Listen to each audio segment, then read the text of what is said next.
Just wanted to give you guys a glimpse of my Sunday Fun Day behind the scenes. So I use, both screens. Obviously, if you have two screens, use two screens. But however you're doing this, it doesn't really matter. And I'm going to do a separate video on how I price watches. But this one's going to be more of like a solid tip of when you are selling watches, whether you're selling a bunch of watches or one watch or your serial flipper or whatever it is. I highly recommend Pirate Ship. I'll try to see if I can put a link down below. I use Pirate Ship and I've had great success. I typically ship UPS only. And I keep track of everything, write everything down, communicate with the buyer.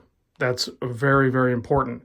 The other thing I would like to say is go ahead and go to a store that's not too far from you. I purchased these boxes at a kind of like a lumberyard box store called Menards. You can go to like Home Depot, Lowe's, Menards, Target, wherever. Buy yourself a decent quantity. If you're a serial flipper, buy a standard box.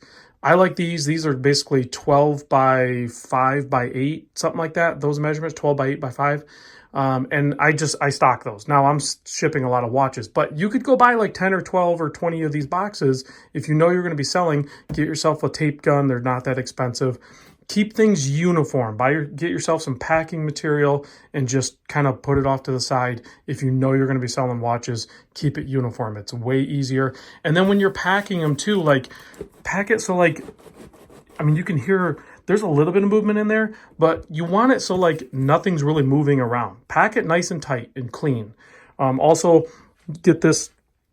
I've showed this before. Get this stuff. I'll put a link, Amazon affiliate link down below.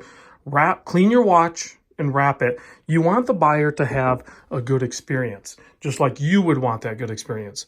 So communicate and ship it. Ship it. If you get payment fast from them, have the same courtesy back. Ship the watch now, right? As soon as they buy it, ship it now. That's the way I try to do it. I don't always do it that way, but when somebody gives me payment for it, I box it up. I send them, I use their email so they get copy of the tracking. And then I also send them a picture of the tracking label. I have them covered up here, but I send them a picture of that. So they know, I've been doing this a long time. So they know that when they buy a watch from me, they're going to get it shipped right away. I only charge them the exact shipping charges, or in a lot of cases, I don't even charge them shipping. When they're buying a watch from me directly, I usually don't charge them for shipping. In the US, using Pirate Ship with your box, these boxes are just over $1. And then I haven't calculated how much I spend in tape and packing material, but with the shipping and everything like that, I'm somewhere probably about $15, right? So that means if you can find a good source for selling and buying, then your fees are going to be low because you don't have to pay all those extra tax fees and everything that you would get with a auction site or something like that. And then if you have stuff some of my guys, I throw in these coins or a poker chip or something like that, throw in a little something extra. If you're big time into the watch game, you probably have some extra stuff in there, or maybe some local stuff or a postcard or something like that. Throw it in there.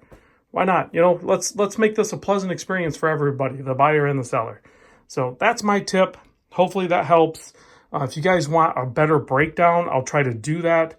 Mine's a little bit higher production because, I have on the other side of my studio wall here, I have kind of a shipping center where I have a scale and a printer and a cutting board for cutting the labels and everything like that. But most people aren't going to be at that level. But if you want to see that, I'll try to show that to you. But that's my quick tip. That's the behind the scenes for a Sunday Fun Day sale.